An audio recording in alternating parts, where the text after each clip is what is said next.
Well, thank you everybody for coming, and thanks to Nellie and Bob for arranging this season of talks and thereby helping to keep the rather unfashionable subject of local history in Swindon alive.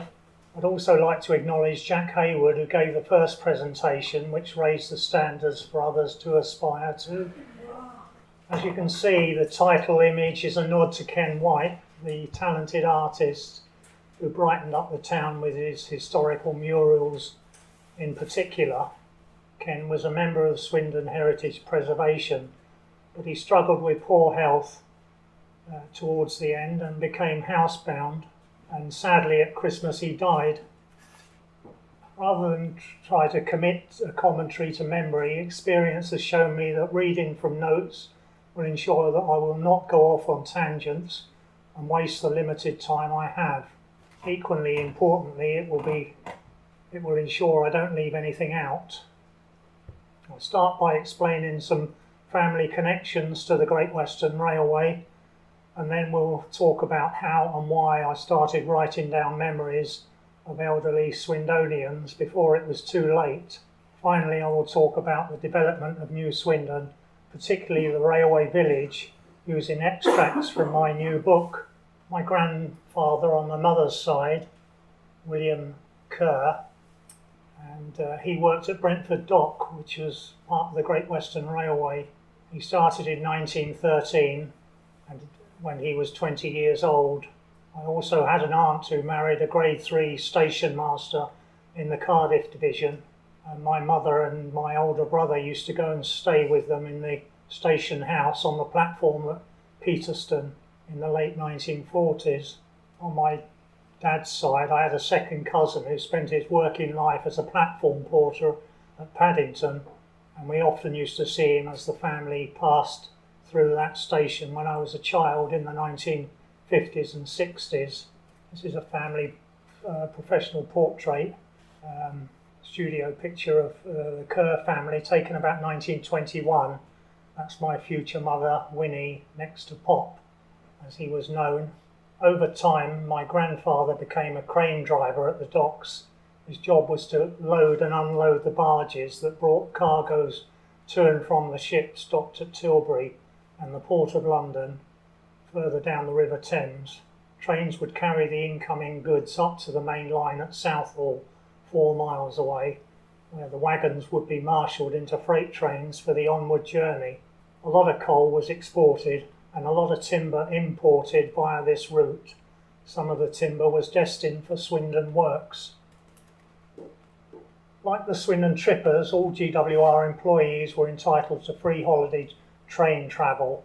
In fact, it was even more free if you lived outside of Swindon, because you weren't required to join the mechanics institution.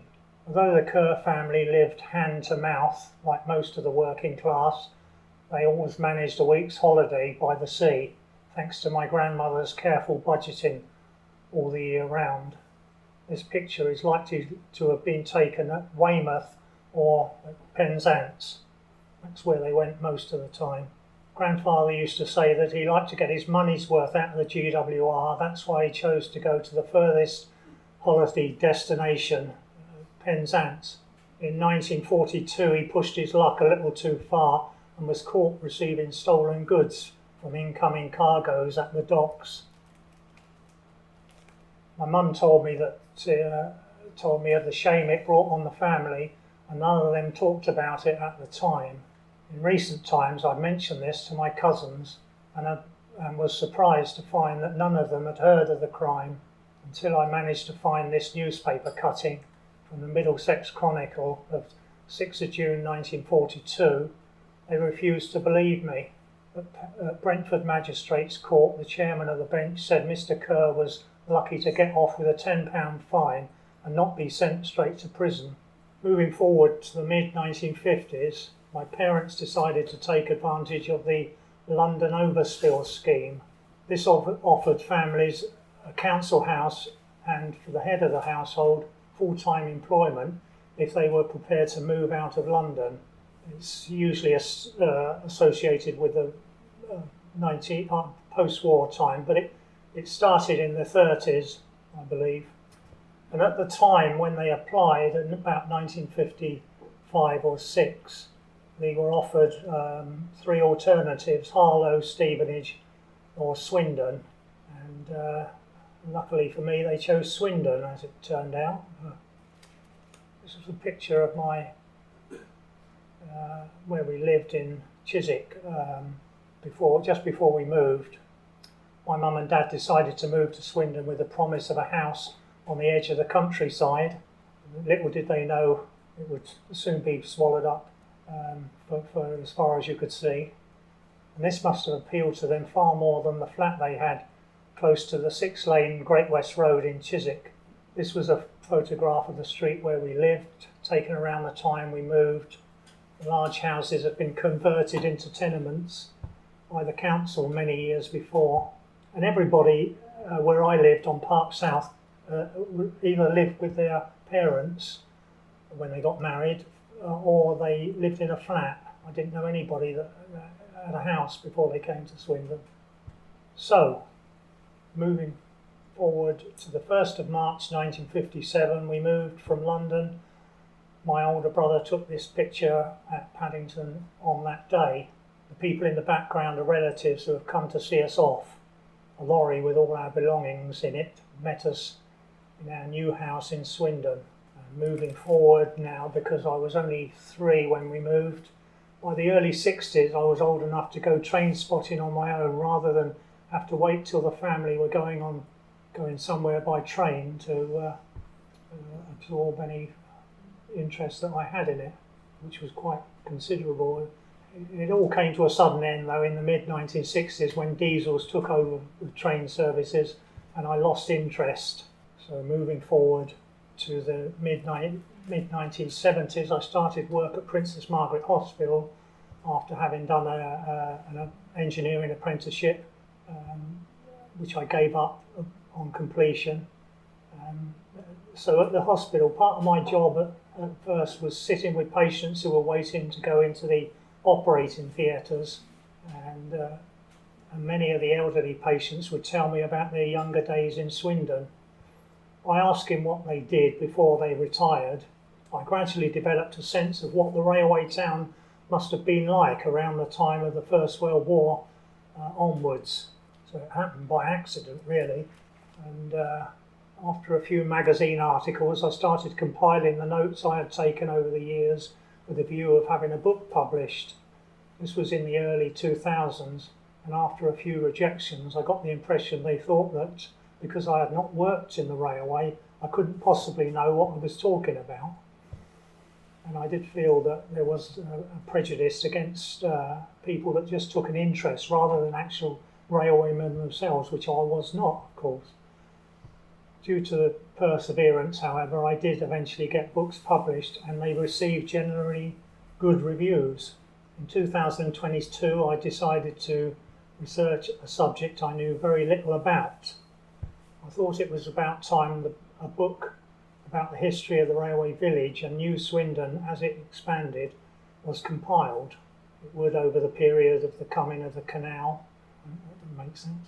It would cover the period from the coming of the canal in the early 1800s until the closure of the works in the 1980s.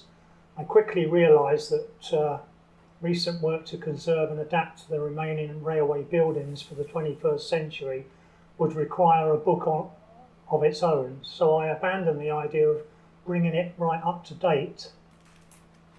The only other book about the development of New Swindon is this one, Legacy of a Railway Town, written and published 30 years ago. Although it's essential reading for anyone interested in the subject, I think it has limitations sufficient to warrant another account from a different angle. Legacy does not include details of the railway community and their living and working conditions, preferring instead to rely on telling the story through technical information and engineers' plans and sketches, which I don't think reproduce very well.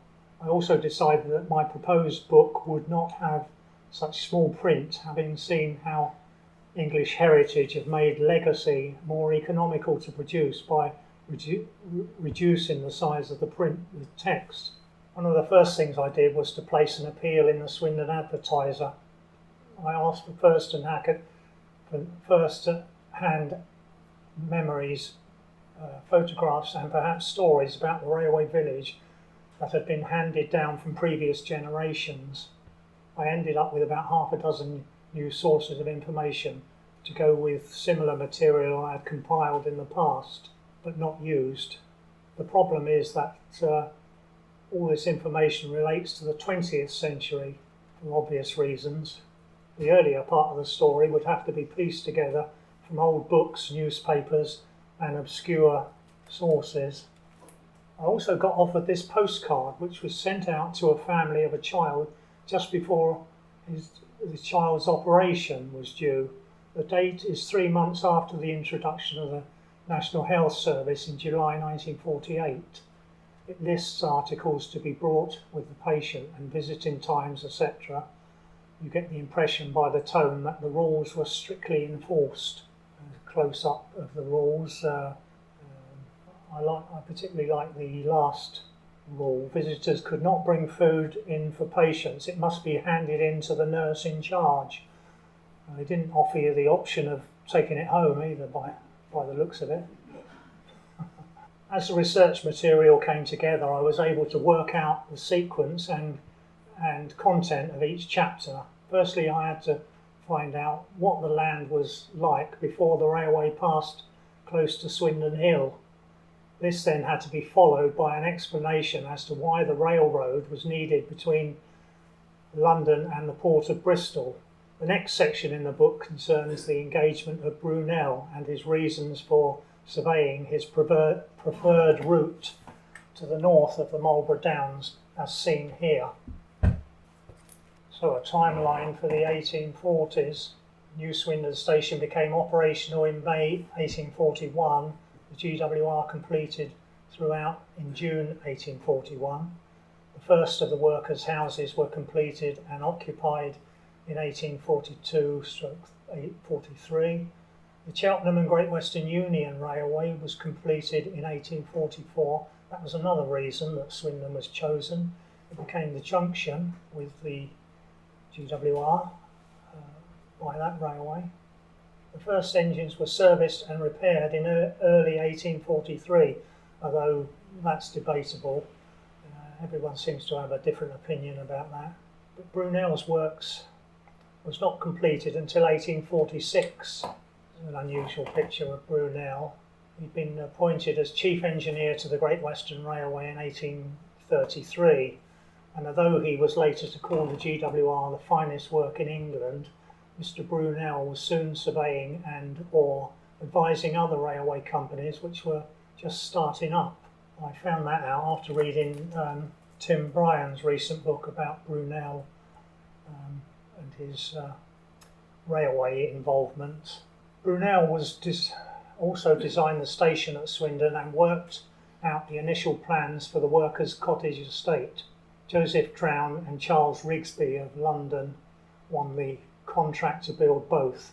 The details of the building of the station are overshadowed nowadays by the story of the short-sighted way that the contract was agreed by the GWR directors concerning the lease on the station refreshment rooms. Although they got their station built free of charge, all trains were required to stop. As you know, as trains became faster, so the clause became more inconvenient. Another example of the early GWR not look into the future. The conditions in the early years of the railway family's housing is also anything but a success story.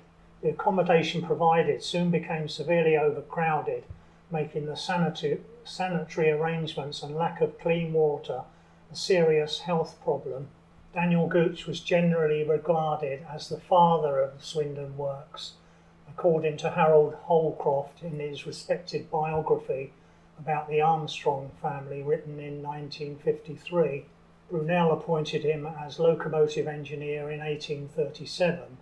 5 years later, loco maintenance and servicing moved to Swindon, where Gooch remained in charge until 1864.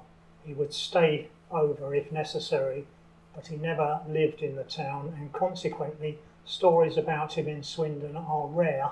Stories about his life in Swindon, I mean. Later, Daniel Gooch did a lot for the development of New Swindon in his role as MP and as president of the Swindon Permanent Benefit and Building and Investment Society. The directors controlled the finances of the company and the managers dealt with the operational aspects. The first executive management to serve the company were Brunel, Gooch and this man, Charles Saunders. He was appointed General Superintendent of the line, the title of the most senior position on the Great Western Railway at that time, but nowadays he's often forgotten. Saunders steered the GWR company through the difficult years that followed, and he was respected by those around him. Taking photographs of urban development from aircraft became very popular in the 1920s and 30s. This is an aerial view of the junction station and the streets immediately south of it. The main roads include Wellington Street, Station Road and Milford Street leading to Fleet Street. Some of you can work out where we are there. There's Wellington Street, and this is leading up to Fleet Street, leading up Milford Street, leading up to Fleet Street. And a close-up of that one picture, because it shows the two island platform buildings, connected by an overhead walkway and later a subway. It can be seen that this end of the up platform building is missing. It was gutted by fire in 1898. This is a rare postcard view of, I think you got this now, Brim. This is a rare postcard view showing some of the damage before the upper story was demolished and never rebuilt. And subsequently, half the building disappeared altogether. And that's the building that's still there now. This is the station in about 1960. The entrance and the forecourt to the junction station in about 1960. This was the third of Brunel's 3 separate station buildings, and it formed the facade for 130 years. That's what it looks like now from the same angle. So make what you will of it. And that in the early to mid-70s, a multi-storey office building replaced the 1842 station entrance. It was owned by British Railways Board, who occupied the only 2 lower floors. Only the 2 lower floors. The rest was used by an insurance company called Hambro Life. The building is now vacant and awaits redevelopment, as far as I know. 1846, going back to, along with the locomotive repair and servicing works and the station, Brunel made plans for workers' houses. He decided that approximately 300 homes for families and single men would suffice. This 1846 view, looking east, shows Brunel's completed railway town with no apparent allowances having been made for expansion. It seems likely that the GWR management, including Brunel, did not foresee their company buying up adjacent routes and centralising the loco, carriage and wagon facilities. The GWR cottage estate, as it was often referred to in the past, was laid out in a symmetrical grid pattern. Most of the additional facilities that were provided for the workers and their families, such as the park, the schools and the church, were not positioned with any such symmetry. Typical of workers' homes of the period, most of the cottages were to be 2-storey, 1 bay with side passage, but over time and due to various factors such as the engagement of different building contractors and the availability of stone, variations in the architecture became apparent, as can be seen here looking down Exeter Street in the 1980s. The conditions for the first inhabitants of the railway-owned estate became bad very quickly, even by the standards of the day, because the 300 separate addresses had that were built over a 20-year period proved to be inadequate from the start, the GWR turned a blind eye to residents taking in lodgers to help pay the high rents. The resultant overcrowding, primitive sanitation and lack of clean water led to railway workers and their families becoming ill. And this was at the time before medical treatment was available, virtually any treatment whatsoever, apart from taking to your bed and resting and still dying afterwards. Nowhere were the basic living conditions of the lower classes more obvious than in the new manufacturing towns of England. New Swindon's railway homes were no exception, with life expectancy lower than average. Diphtheria, typhoid, measles, pneumonia and consumption were prevalent, and many sufferers did not recover from such illnesses. It wasn't easy to find a suitable photo to illustrate the basic living conditions of the early Victorian period, so this one, taken from the top of the Murray John Tower on a gloomy day in the 1980s, will have to do. It's not particularly in focus, as my fault. The buildings shown here were positioned at right angles to the ends of the terraces to close off and hide the plain sides of the end houses. To achieve this, the backs had to exit at right angles to the terraces, as seen here in Exeter Street, looking north towards the works. Notice the brick chimneys rather than the usual ashlar stacks. Another example of the architectural differences. Bricks were cheaper and supplies were readily available locally, whereas the stone stipulated by Brunel and possibly architect Digby Wyatt meant higher quarrying and transportation costs.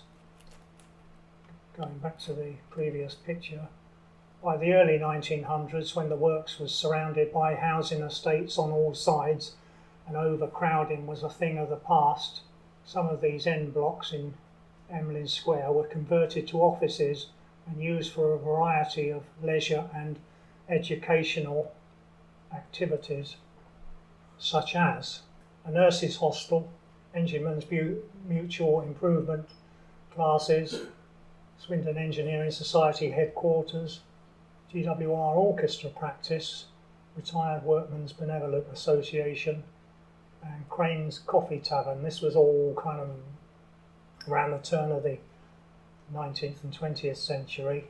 These and others came and went from the early 1900s right up to when the railway estate was modernised in the 1960s and 70s. It was essential for houses built in the 1840s and 50s to have back access. The company hired more men to remove household rubbish and ash in handcarts. Communal cesspits also had to be dug out and cleared away in the days before sewage pipes were laid.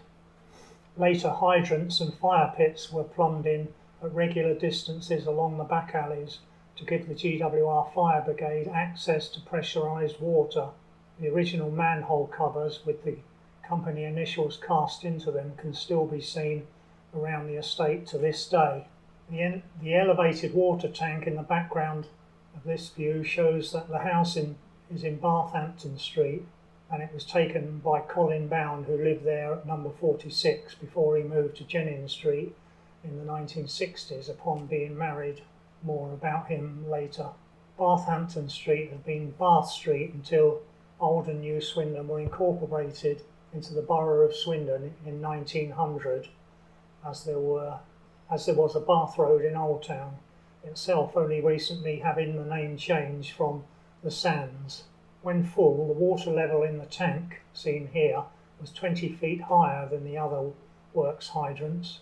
This gave more pressure at the hoses. The railway factory wall was, and still is, the only outlook for residents in Bristol and London streets, but the roadways were wide, and in Victorian times trees lined the footpath on the works side. Behind the ground floor windows on the immediate right, trimmers, linen sewers, French polishers and some carriage finishers prepared and fashioned the carriage fittings. A high proportion of females were employed to do this work, but they were always kept strictly separate from the gangs of men that also did the same work or similar work. In the early days, the GWR company found that men were refusing to come to work in New Swindon factory because there was no local employment for their daughters. Working with leather, fabrics, canvas and rope, etc., for which females were particularly suited, went some way to solving the problem. Before the first company houses were completed, a committee was formed to report on the viability of raising the capital to build a church by public subscription to give the settlers of New Swindon a place to worship and the means for receiving religious instruction. As is well known, the costs were soon raised and the building consecrated in 1845. This early engraving of St Mark's Church shows the front elevation that travellers on the railway would see. Notice the churchgoers entering the main door at what soon became the back of the building. William Sissons of Hull had been employed as the master builders, greatly supported by voluntary labour from among the railway workers. No tower or steeple had been incorporated in the original design. These were added just before construction commenced in late 1843. The total cost was £6,000, and in 1846 St Mark's became the parish church for New Swindon. Extensions and alterations were made to the building 50 years later, which increased its seating capacity to 900. The nave of St Mark's Church looking east. The photo comes from a William Hooper postcard that had been posted in 1908. Someone named Laurie, surname I presume that is, who lived in Fernale Road, told the recipient that as a railway worker's son he had been baptised in the font seen in the picture. One curiosity about the east window seen in the background is that it is made up of 3 stained glass sections, each depicting a different saint, St Peter, St John and St Paul, but no St Mark, the patron saint of this church and parish. A famous picture. In the autumn of 1843, a technical library was formed by the Swindon Railway workers, and early the following year they set up the Mechanics Institution. After the start of the Industrial Revolution, factory workers felt the need to organise themselves into self-help groups. They thought that being better educated might improve their prospects and lessen the constraints imposed upon them by their employers. Managers at Swindon realised that higher levels of production required a hierarchy among the men based on their ability to understand mechanics, science and literacy. They provided support and convinced the GWR directors that financial assistance for an institute at Swindon was a sound investment. Here is an engraving of the purpose-built institute building, which was completed in 1854. Notice that the spires have yet to be added to the 2 staircase towers. Like the GWR church, the institute building was also altered and extended in the 1890s. All the rebuilding took place at the southern end of the institute, meaning that the covered octagonal market had to be demolished. The marble staircase in the new entrance hall or foyer led up to what was the rebuilt large hall used for theatrical productions, concerts and large meetings. This is the exterior of the rebuilt southern end of the institute, as it now extended into the site previously occupied by the Market Hall, which had been attached to the institute since it opened in 1854. As well as providing another entrance and a foyer downstairs, the extended space was utilised as a billiard room, dressing rooms, a smoking room and male and female reading rooms. Upstairs there was now a large hall stroke auditorium that could seat up to 1,000 people and various theatre anterooms. Although most of these facilities existed before the rebuilding, they were of an improved design and more spacious, providing better lighting, heating and ventilation. An opened out Mechanics Institute membership card from the later Great Western period, so the period leading up to the Second World War. This gave access to indoor sports and games, leisure education and meetings in the Central Institute, as well as smaller branches in the suburbs. Contribution rates depending on whether a person worked for the company and their pay rate if they did. GWR employees, including retired and widowed members' rates, were very reasonable thanks to a generous annual subsidy from the directors to the Institute Council. Now, changing the subject. It is often claimed that this man, James Hurst, 1811 to 1892, was the GWR's first engine driver. He had been employed on the Liverpool and Manchester Railway before Gooch appointed him in 1837. Jim was taken off the footplate in 1861 and he moved from London to Bath Street in the railway estate and spent 5 years in the locomotive works. When Jack Bevan, Jim's great-great-grandson, retired from Swindon Works in 1978, he was the last of an unbroken family line, all of whom worked inside. This is the Cricketers' Arms. I'm sorry we're jumping about a bit, but it's impossible to lead one thing onto another, so changing direction slightly. This is the Cricketers' Arms public house just down the road here, on the corner with Exeter Street and Emlyn Square. Of the 3 pubs in the railway estate, this was the only one that started out as a fully licensed hostelry. This means that they could sell beer, wines and spirits for consumption on the premises, and they could be consumed on the premises. Inquests into deaths caused by accidents in the works or outside, where the circumstances needed to be established by a coroner's court, were also held here up until the early 1900s, after which they were held in the nearby Mechanics Institute. Mrs. White, this is Mrs. White, who ran the Cricketers for many years after working for the previous landlady, Mrs. Cox, in the 1930s. Bert Harbour lived on the estate during this time and was an electrical engineer inside. He remembered that the Cricketers was a gentleman's pub and Mrs. White would not tolerate any swearing or gaming on the premises. By gaming, she means gambling, what we would say now. Any females that came in were sent through to the lounge where the atmosphere was more refined, said Bert. Florence White was probably involved with running the Cricketers for longer than any other publican in its 168-year history, and I hope visitors can see an acknowledgement of that in the future. That was for Bob Wright to digest, but he's not here. Now, we go on to Dot Grimes. She was born at her grandparents' house in Oxford Street in the early 1920s.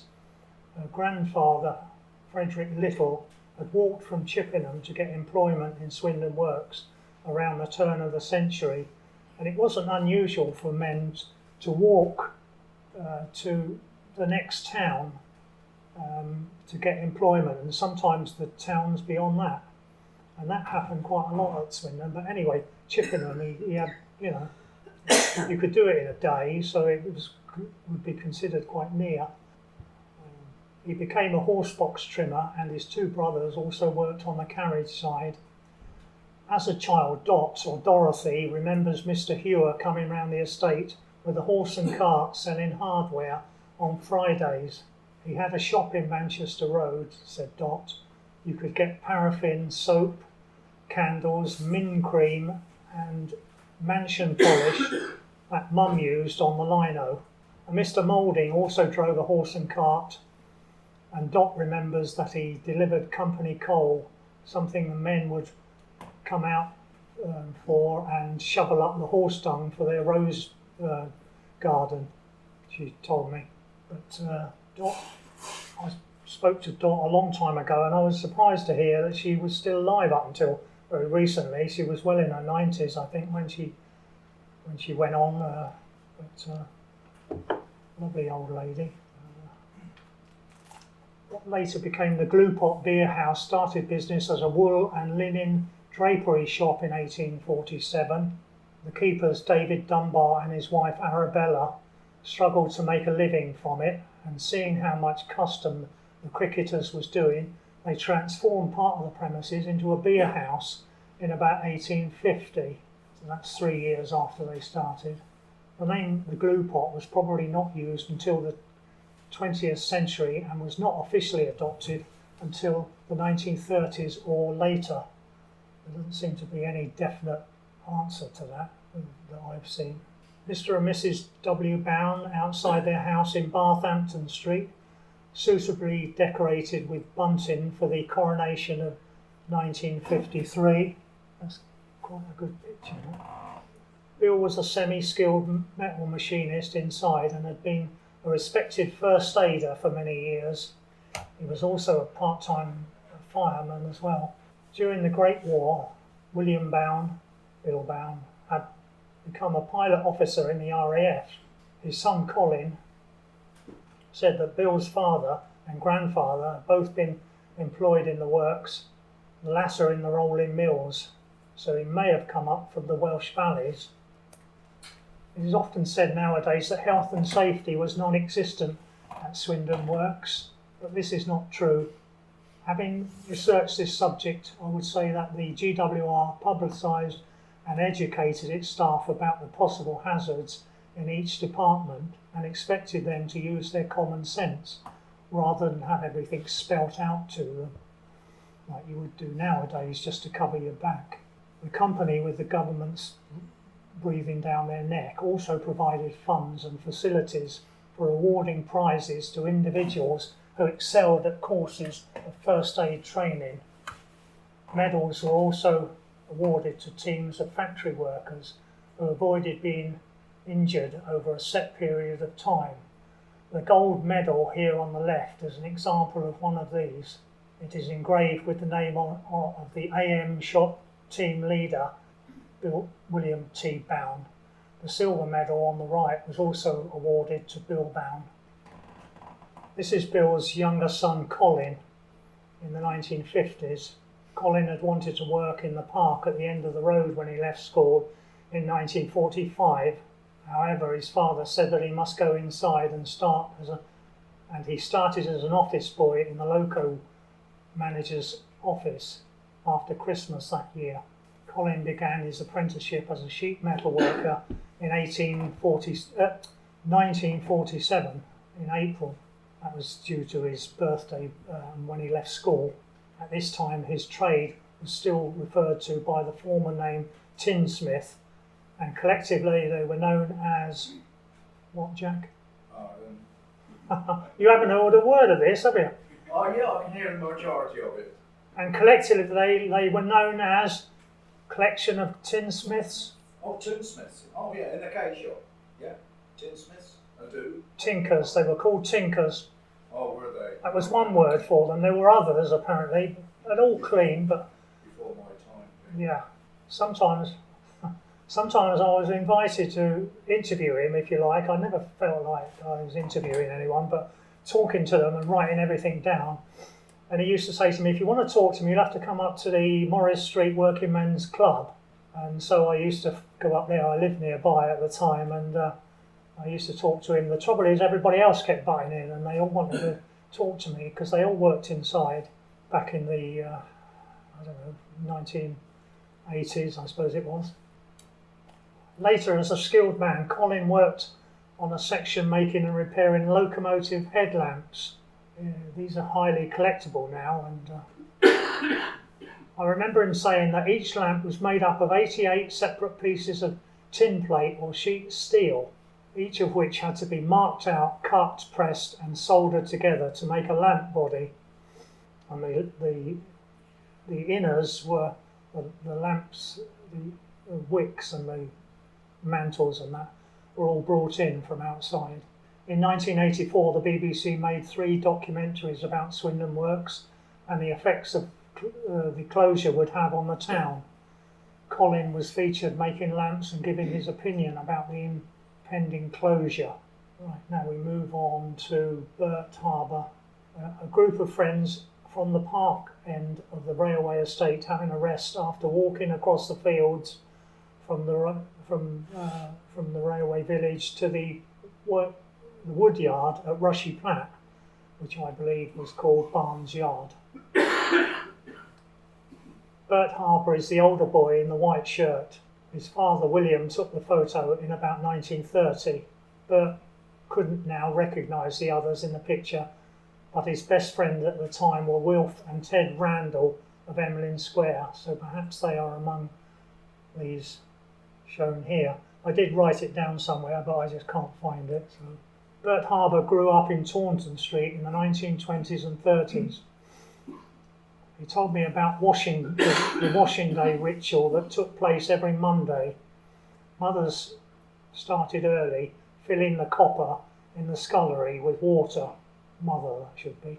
She took the soda, the lump of soap, the rubbing board and the scrubbing brush out of the galvanised iron tub where they were kept. The tub was then placed on the floor by the stone sink and water was ladled from the copper to it when it had heated up. The detergent was added and the water agitated using a wooden dolly.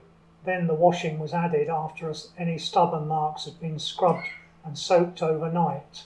The contents were then stirred before being lifted out and rinsed in the sink under the cold water tap. When I was not at school, I had to put the washing through the mangle afterwards in the backyard. It was then hung out of the front on the line as the backyard was so small. We usually had broth on Mondays made from leftovers from Sunday dinner with some bread, as Mother didn't have time to go shopping on washing day, and I presume this is a similar thing for most families throughout the estate. They all probably made do the same. This is Burt Harbour's mother Lily relaxing in the living room of her house at number 3 Taunton Street in about 1948. Perhaps she has had a hard day doing the household laundry. Sorry about the quality of this view from a newspaper cutting. Photos of the ancillary buildings that ran along the south side of Taunton Street are not easy to find, and all the buildings have been demolished now. This end building became the Medical Fund Outpatients Department between the wars.